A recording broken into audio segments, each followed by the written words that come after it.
तोहफा अली अलैहि सलाम मदद। आप देख रहे हैं करबला मेरी जन्नत, और कुछ देर पहले आप देख रहे थे आलम कुशाई की तकरीब।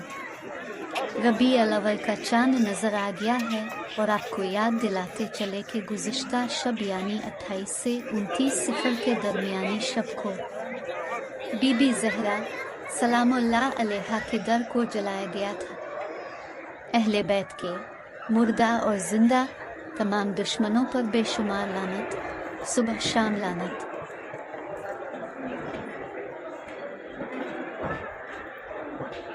मौला तमाम मोमिनीन को अपने हिफ्ज़ व अमान में रखे और उनकी दिली हाजात को पूरा फरमाए, इलाही आमीन।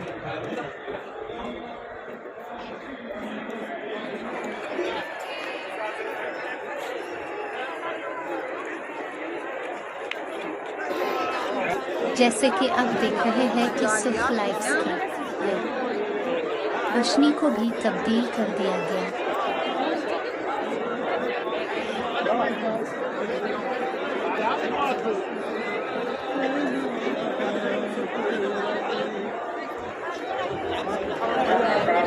नन्ही सी शहजादी माशाअल्लाह।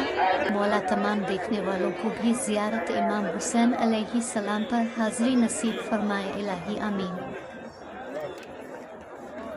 هر دو چشم بینا شد.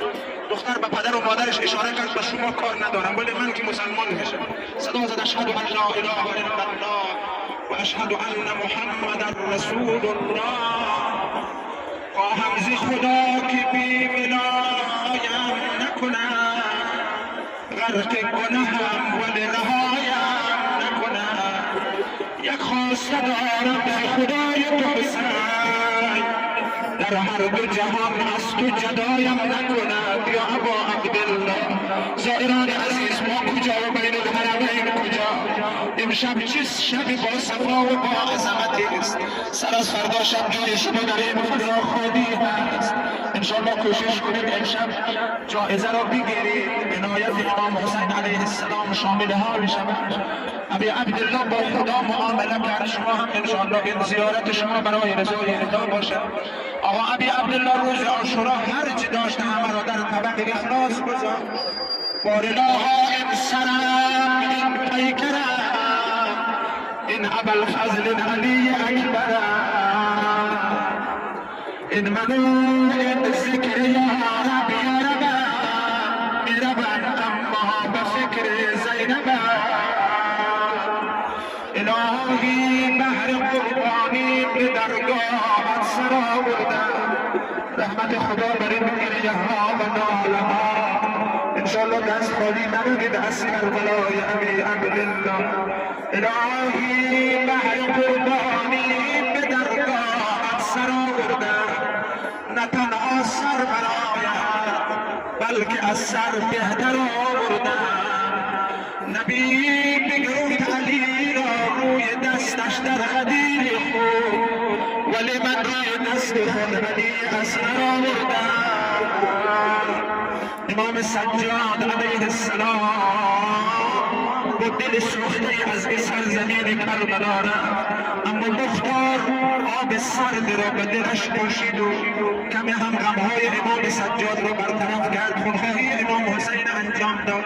شخص به نام ابو خلیق گزارشگر کربلاست. مختار وقتی او را احضار کرد صدا زد آیا جایی شد که تو هم گریه کرده باشی؟ ابو خلیق عرض کرد بله، 4 جا من هم گریه کردم. ای ابی عبدالله، دوست و دشمن برایت ناله زدند.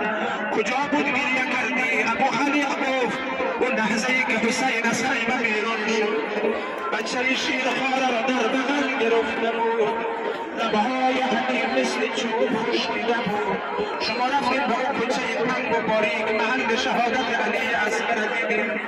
ابو خلیق میگه ابی عبدالله، علی اصغر روی دستش بود. صدا زد های لشکر، من نمیگم آب بیارید برای این بچه بدهم، حاضرم بچه را دست شما بدهم، سرابش کنید و برگردانید.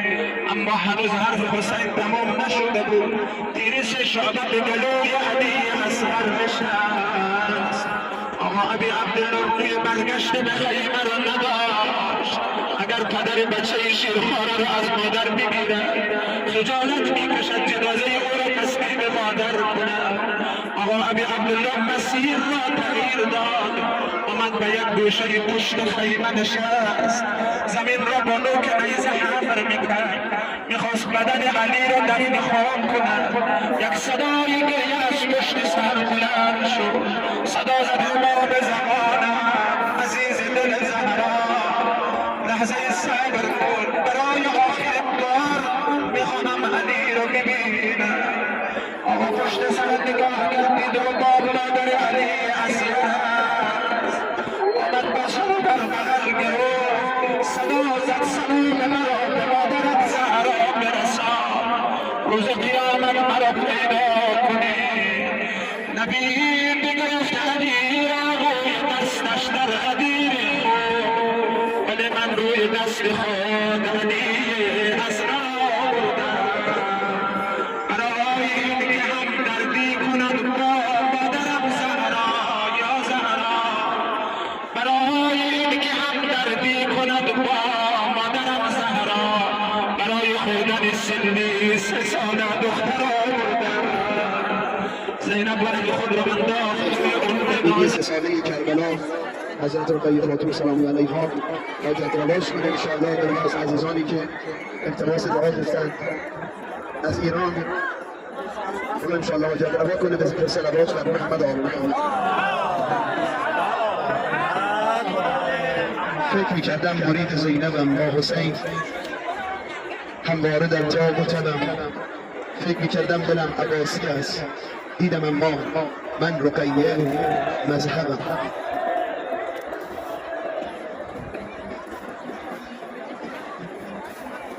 خب میدانم انسان ما رسم یتیم نوازی رو بلدیم.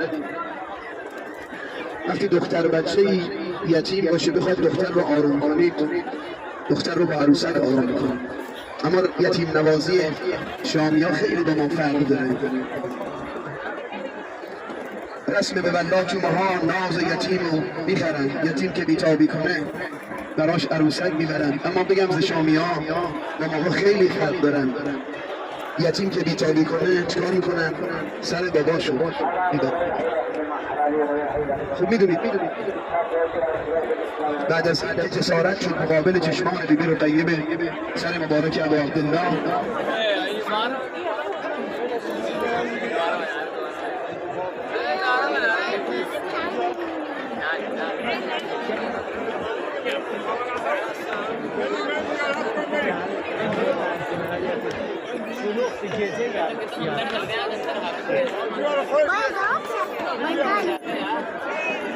باید تو بنگالی